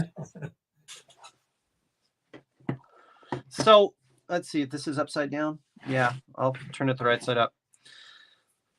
So this is a small little store here that started in Seattle called Amazon. I got this off of. So it's a beauty airbrush system. So what I found out after doing some research, this is how they do women's nails. When they go do the acrylic nails and all the fancy things and all that. Yep. So this is just a nice little handhold container. Yeah, still got air in it. And it comes with a decent airbrush. You can see it. You charge it via USB. And it has large, medium, and small cups that come in the set. It's nice because it is portable. It's easy. It delivers about 30 psi, which is about where you want your airbrushes to be at. And, you know, compared to the air compressor, it's Wait, that's got your an air air pump on it. compressor? You know, so How but where, so it's like a little portable air compressor. yeah, it's a little air pump sort of thing that's in here. So and it just constantly delivers air.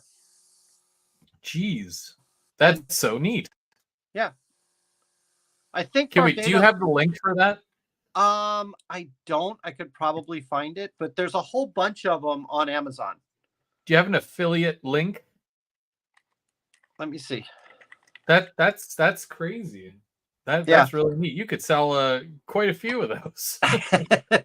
I see some of the guys in the chat there asking for more information. So is it USB Mini or USB-C? This one is a USB. It's the regular USB It's on a this one. regular. Oh, okay, yeah. The nice thing about this, one of the reasons why I got this was because everybody talks about, oh, you know, I'm going to take my airbrush over and do my rails so that I get my rails all looking good and all that. Well, yep. Then you're dragging everything across your rail system and all that. And this is that just doesn't happen with this because it's, let me see if I can find it real quick. How heavy is it, would you say? Oh, like, it's not. It's very light. Just for those who have like arthritis, maybe it's a lot lighter of a system in that sense, right? Yep. Which is also very handy. That's cool. Spray gunner, that is a dual action. I'm loving it. Dan says he's got one. Just before the showstopper, and then got another one last year from Spray Gunner. Huh. You guys will convert me yet. Well, like I said, the good thing about it is it's portable. Yeah. So if you want to go do something like, you know,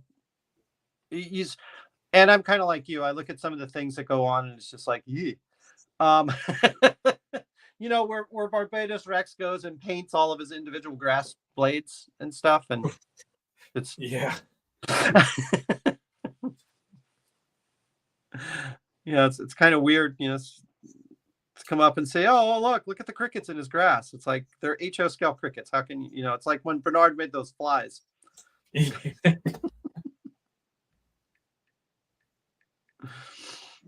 Oh, let's see how far back it goes.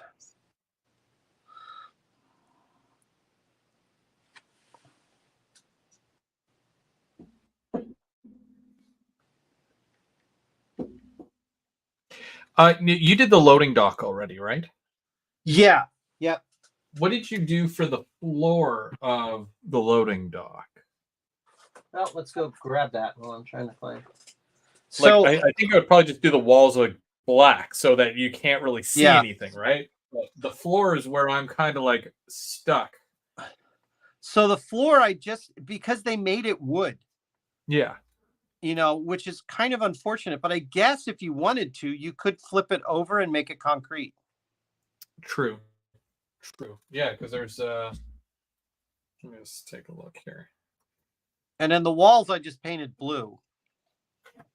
Kind of like that warehouse color blue. Yeah. Okay, yeah. So that's what he's talking about here. So there's, if my camera will focus, probably not. But it looks like almost like wood paneling. Yeah. Yep. So if this you see, side is flat. Yeah, if you see here, that's kind of what happened. I just made it wood planking, thinking that it's going to be, oops, let me move it so you can see it. Yeah, I just did it in a wood planking sort of thing and painted the walls. And then you can either cover it up or not cover it up, you know, so, but like I said, I think you might be able to just flip it over and do the entire opposite sides of everything. Because then it's nice and flat, and then you can just do you can do concrete with it instead of having a wood floor. Yeah, because I'm just piecing it together here, like just to kind of look at it, and Yeah. I did it so that it's just a concrete side there. So yeah, that you could totally. This is just a dry fit, but Yep. Because I mean, really, when you look at this building, the way that he did it, I'm not criticizing it on this point, but a way the loading dock shouldn't be wood, because this doesn't look like it has a basement, because he doesn't have any basement windows along the bottom. True. In the basement area. So you'd think that this is kind of more of a raised, you know, a raised building that, you know, is just concrete on the inside. Oh, Bernard is in the chat there. He said he looks like he has some catching up to do. Bernard, we're already done. We're on our next kit now. This is the ITLA something kit. Yeah, this is that big long one that you can make up to 18 feet long. Just are you still trying to pick out your collars, Bernard? He hasn't opened up the package yet. Yeah. He's still trying to figure out how to open the packaging. Well, did he go get another package so he would open it up right? Yeah, he didn't open up that first one correctly. No, he didn't. No, did it pain you like it pained me? Yes, it did. I was sitting over there going, who opens a package like that? Just it's got the burn marks up in the top. Why would you do it that way? That's funny. Hey, Mystic. No, of course we're just giving Bernard the business because you know that's what we do here. We're all friends. We all get along, and of course, yeah, I'm gonna give him the business for that, for opening it incorrectly and painfully. Absolutely. You know what? I can't wait to put a light in this thing because there's enough room here to put my little whatchamacallit, Woodland Scenics lights. Oh yeah, right. I am so excited to light this thing up. Like the 4th of July. And even though I'm Canadian, I know what that is.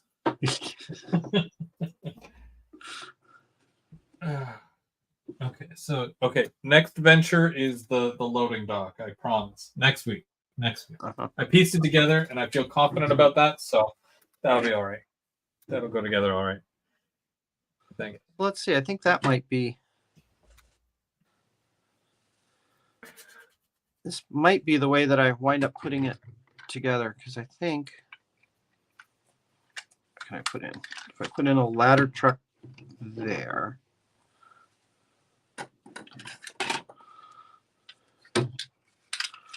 Could even bring in the pumper this way.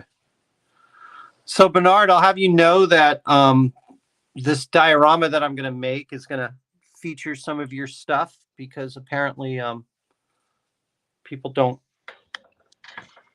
take kindly to trash cans. So I'm going to go ahead and. So this is kind of. Oh, I should have flipped the camera around so I could see it the other way. Let's see how that works. I think that's sort of what I'm looking at.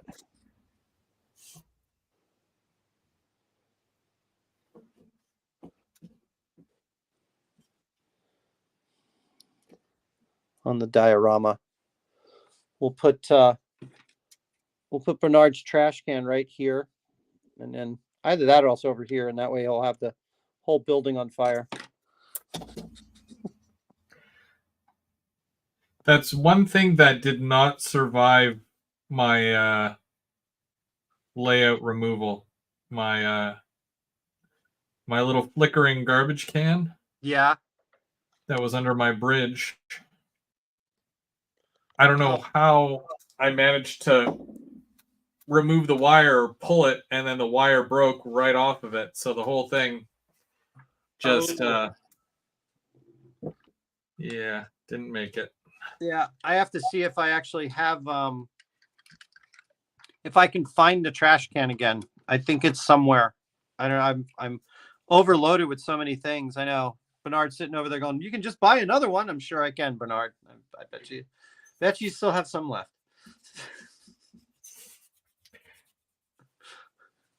Hey, Sidetracks and Mystic, how's it going?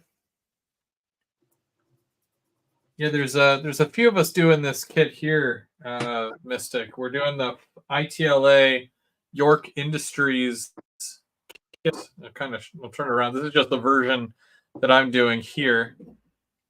Oh, and yours has like the outward wall, and then so is yours going to be a backdrop or a corner backdrop? It's going to be kind of a corner backdrop. So it's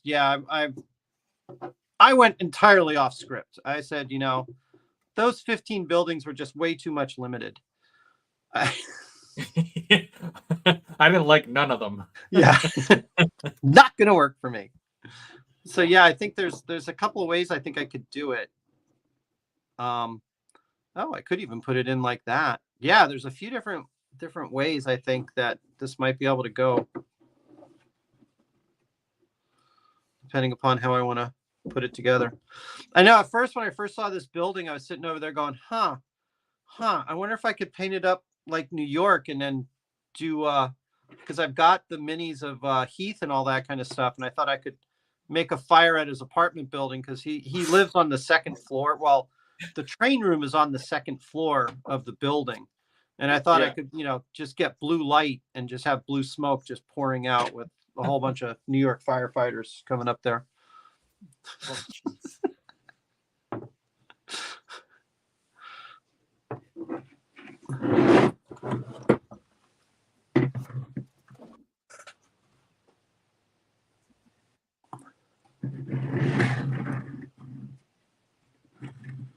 I might have to get either some pigeons or some crows and put them right along the top here. Just sit perched. Yeah. I don't know why. I kind of feel like, they gather, what do they call the murder of crows or whatever? Yeah. And they're just, all along the building there. Well, what you could do to make it really funny is if you get a car that you are not 100% liking, you could set it right underneath where all the pigeons are and just splatter white paint on it. Yeah, just splatter white paint all over it. That'd be cool to put like a pigeon coop on the top. Yeah. But yeah. What? There you go, Bernard. Bernard, we need a pigeon coop. Pigeon coop. Yep. Bernard, you need to print out a pigeon coop. Hold the poop on the pigeon coop. Just the coop, no poop. I think is it Bush or was it, I think one of those companies, Bush or Preezer or somebody like that, made one. Of course, Preezer's got everything, I mean. Yeah, I don't even know. I have no idea. Do they? And the sound module. There you go. See? Yes. Yeah. Okay. Yeah. And just the ooh. I can't do it. Ooh. Yeah. Pigeon sounds. Yeah. And then Bernard, you could make up the little cat too. That's terrorizing them. No, I have a cat. We got a cat in one of the monthly things. Oh, did we? Yes. That I remember. Where did my blocks go? Oh no. Do I have enough windows? 1, 2, 3, 4, 5, 6, 7. 1, 2, 3, 4. Yeah. Do you have enough windows? Yeah. I thought the same thing. I was like, did I get enough windows? Can't get enough windows. So Bernard said he put his together. I don't believe him. Is it together and painted, or is it just together? Don't tell me you put it together and then you painted it.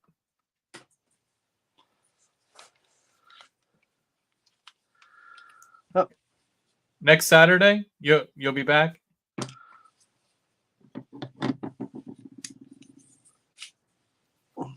You got a few more packages to open up incorrectly, so I'll make sure to bring a Kit Kat and eat that incorrectly. Just to see. Well, at least now we know why Mini Prince stuff all comes in boxes. That's true. Only one way to open up the box.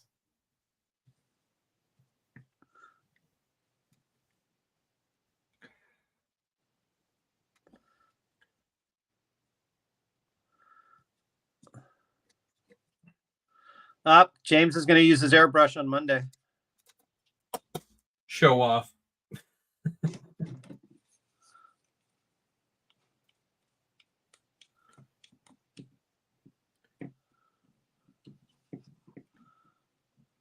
But James, it's a holiday. Are you still doing a live even though it's a holiday? Now, is that your Memorial Day on Monday? Yeah, it's our long weekend right now. Yeah. Or whatever you want to call it, the Queen's birthday or something. Oh, okay. I think that's it. We always just refer to it as the May 2-4. Oh, okay.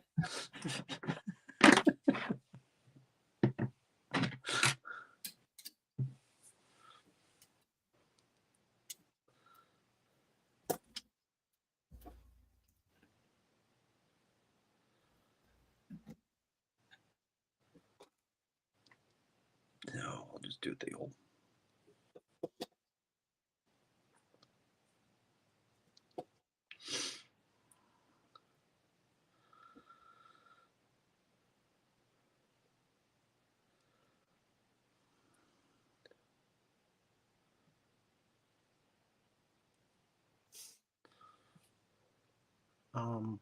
Nail airbrush.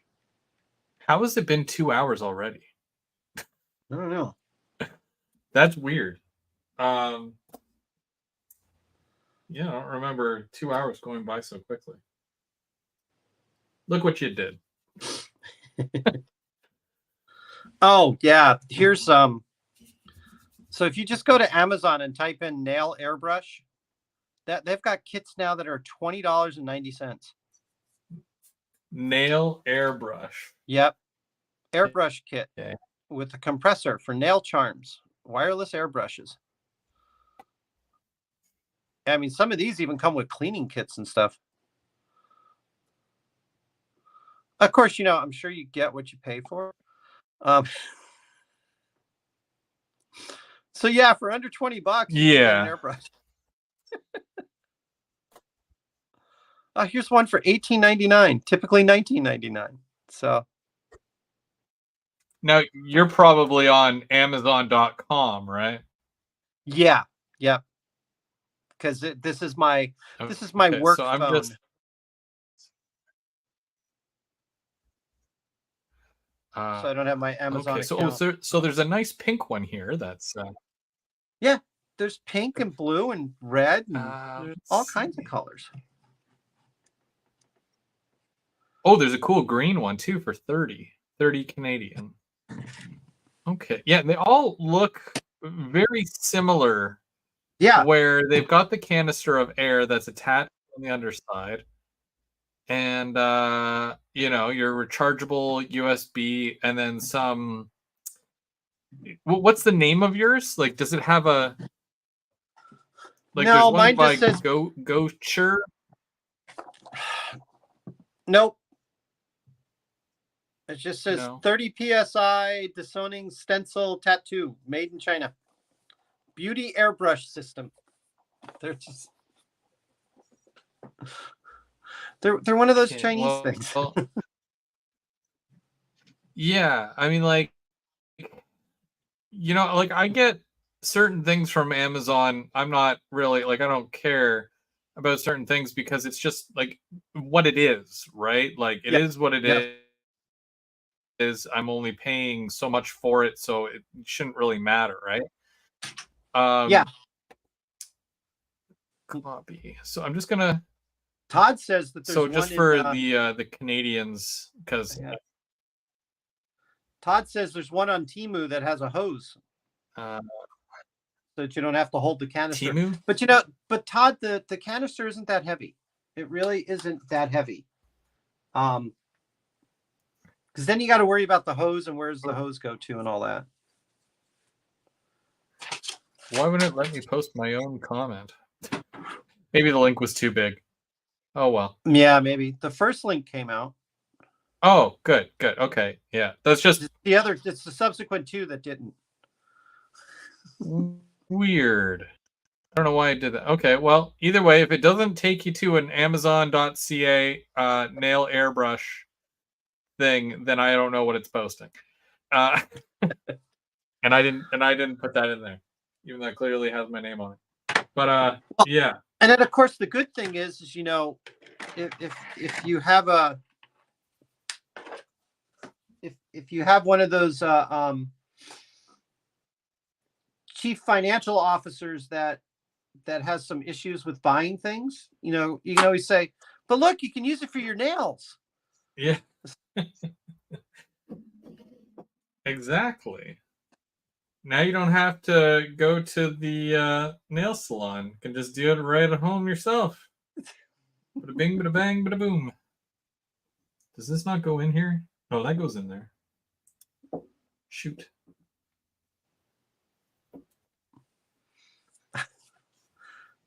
Yeah, Dan says because he learned airbrushing with one of those, he has problems holding an airbrush with a hose. Yeah, Dan, I can understand because those airbrushes with hoses are so light that you can't even feel them. This at least has a little bit of weight to it.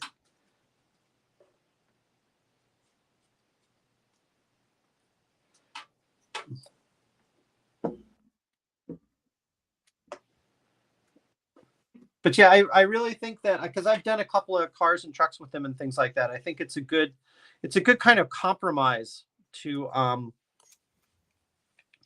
not having the whole big air compressor set up and then the big booth and everything like that. And if you're not willing to invest in like $150 whatever, trying it with the $30 one, yep, seems more doable. And then as you progress, and if you like doing it,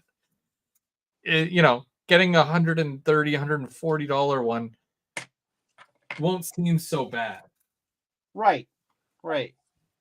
So, I mean, I didn't know they had those available. So now, I don't know. I'm usually, I get stuck on the fence with most things like that, right?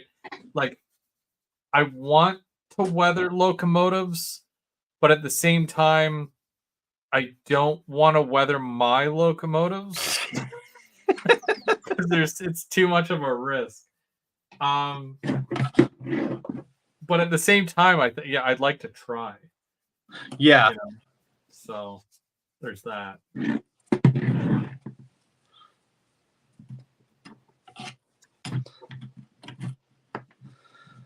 Yeah. So Bernard, you got a lot of catching up to do next week.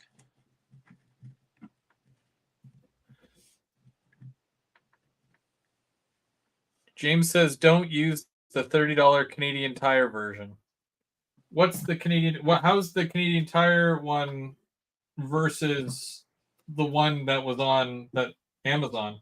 Like what? What am I working with here? Because like if it's just for practicing to see if I like it, if it's something that I want to, take the time to learn the skill and whatnot, is it worth it? Yeah. Like I said, I've been happy. I've got the other setup too, and I'm happy with both of them. Find this is easier to clean because I can take it right over to the sink, whereas the other one I have to take apart to get it over to the sink because I'm not bringing the whole air. Well, unless you're James and you have the sink right next to you, then you don't have to worry about it. Oh, he has 2 sinks. Yeah, he's got nothing to worry about with that.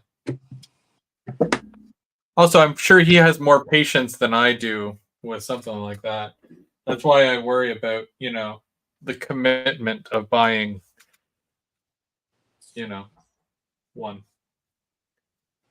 So, I don't know. Tough call. Tough call. Yeah. And again, like you said, it's not that bad of a price. And if you get decent results out of that, then you might just come up and say, oh, okay, well, maybe I will get the other one. And then you'll get one, and then Mark will have to get one. And I don't know. Mark with weathering things, I think he's actually worse than me. So that's a tough call. I could see Tim doing it because he does weathering and graffiti. So I could totally see him using an airbrush, maybe even a $30 one. I don't know.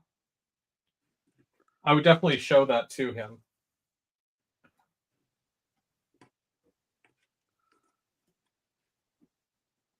But yeah, Mark with weathering. Yeah, I don't know. He's content with everything looking brand new. Yeah, which is, it's really kind of funny though. I mean, since where I'm at, I get enough traffic and all that through here.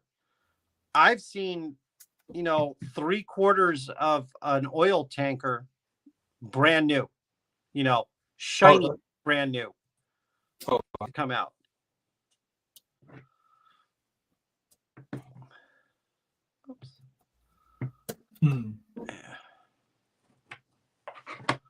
I'm still thinking about what graffiti I'm going to put on this building because, yeah, I think there needs to be graffiti on it. Oh yeah, I know mine's going to have it on there. And Tim's going to hate me because I think I'm going to use some of my decals. Oh, blasphemy! I know. I do it on purpose, and then I send him the videos. Just in case you missed this, check out this cool, awesome graffiti I did today. All by myself. I think he was asking me at one point, because I have this long wall that was on my layout, and he's like, can you send me that wall so I can graffiti it? I'm like, it's already attached to the layout, dude. I can't do that. Nope, sorry, you're going to have to come here. Which he has. He has come all the way to Ottawa just the video that he did on my layout before I was even done the top level. He did a whole video on my layout. But I don't think he had enough time to hang out and do that stuff. But yeah.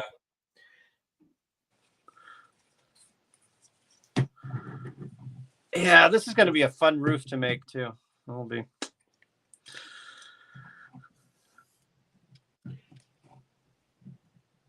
And do you use stuff like foam core board, that stuff? Oh yeah, yep.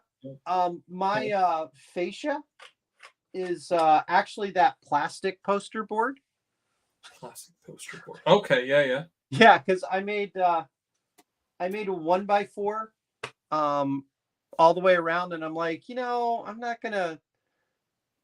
I didn't want to have to cut all of the hardboard all the way around because it's just square. Yeah. So I just did double stick tape and put that up all the way around and cut it in different spots. It's just like, hey, look, it's already painted. I don't have to do anything. It's black. Yep, no, makes sense. But whatever's I've done foam core buildings. My one of my buildings that I did, my historic building, for my layout is all foam core. I did a 100-year-old feed store. I did what would you call it? Like a rail shop, and I built the main frame of it with foam core, and then I wrapped it with knock brick sheet. Oh yeah, nice. Way too shiny though. I gotta say, it's way too shiny. But no one else has that building. So Right. Yep. Yeah, that's just like the building that I have. It's put away right now, but it's like I said, it's a feed store. So it's got the ramp, it's got, I made the whole base out of foam core and then put stuff on top of it. Right. yeah.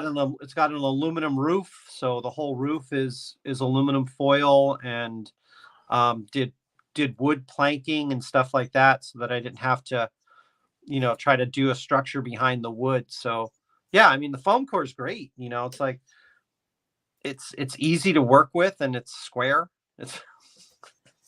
And it's affordable. Yep. You can never have too much of that stuff. No. It's always on tap. Yep. Well, Bernard's going to bed. That's kind of odd. I guess there isn't. I guess there isn't a pub nearby where they're staying at tonight. Huh.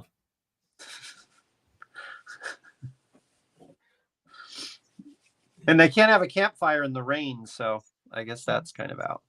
Yeah. I'm gonna finish. I got one more window to do after this one, and then we'll shut it down for the night because I usually only do the 2 hours, but it's all good. I just want to make sure that this is in. I didn't mess it up totally. Nah, that's fine. Okay, I got one more.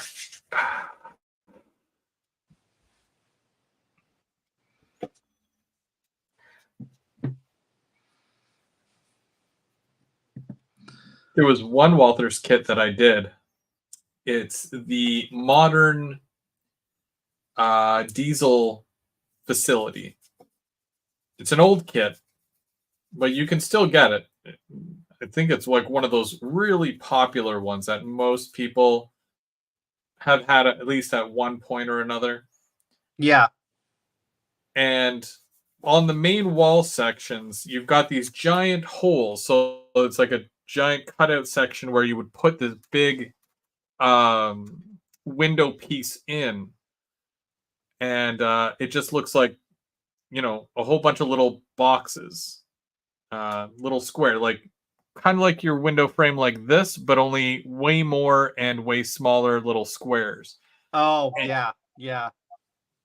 And it doesn't fit, and none of them fit in the space that was provided. And I basically had to shave down like the top and the sides of the whole piece just to fit it in. And even then, it still seemed way too tight. And I'm like, why, this shouldn't be like this. It shouldn't fit like that. It's weird. So sometimes I do have issues with Walther's kits. It depends on the kit. Yeah. But in most cases, they're okay. I'm not like a connoisseur. I've done like so many of those Walther's kits that I can say I like doing this one or this one more than this one, and et cetera, et cetera. Yeah, I mean, most of the Walther's kits are fairly straightforward. Their instructions do lack a little bit. I know that they get a lot of their kits from Keebri and from Volmer, and I wish they would almost use their instructions, because at least they have more than one step. I mean, the Walther's kits are getting so bad. It's like, here's all the parts. Look, it all goes together. It's like, yeah, that's pretty lazy. It's. Oh yeah. Let's see. So, okay, so that's what we got there. Got all the little window frames in, but I still got to do the tops and the window sill for all of those. But I really like the the top of that. It looks really cool. Yeah, that does. That looks really nice. That came out good. And it's nice because you already have the relief in it. It's, all of the, you don't have to it'll be cool when you go over, and I know you're going to probably do a black ink on it and all that. It'll look really cool when you do the black ink on it, but yeah, it's already got that nice depth to it. I might hit it with the gray one more time though. Like I'll tape off that entire top section and then just gray. But now, did you rattle can all your gray then? Yeah, I use this stuff here. This one. Whoops. I know it says beauty tone primers, and it doesn't have. Oh, it just says gray, but okay, it really does look like a light concrete gray. Yeah. But yeah, and then oxidized red for the brick. But then I went in with at least three different colors. You can't really pick it up on here, but when I do, I'll yeah, when you get closer to it, you can see it. Yeah, and I'll be sure to put some on Instagram or whatever when I get a little bit closer to being finished, and might be able to pick up those colors a little bit more, because right now it just looks like gray and red. But there's oranges in there. There's some brown. You can see it, but this lighting sucks, so you probably won't see it up close on here. Even on here, it might have some issues. But we'll see what happens. Yeah. Okay. Well, I'll let that dry, and we'll call it a night. Sounds good. I appreciate you coming up, Steve, and we hope to see you again next week, and we'll do some more work. So James has got a question for me. I see in the chat. What's that, James? So I can answer it for him instead of typing it out.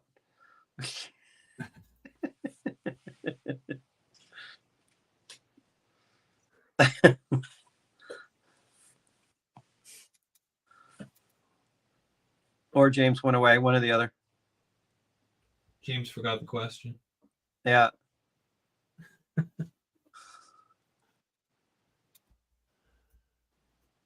I think Walther's kits are value kits. I guess the instructions is where they try to save money.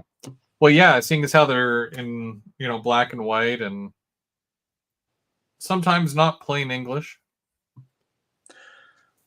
No, James, I have not seen the Tally Ho project. What's the Tally Ho project? Now I have to look up the Tally Ho project. Yeah.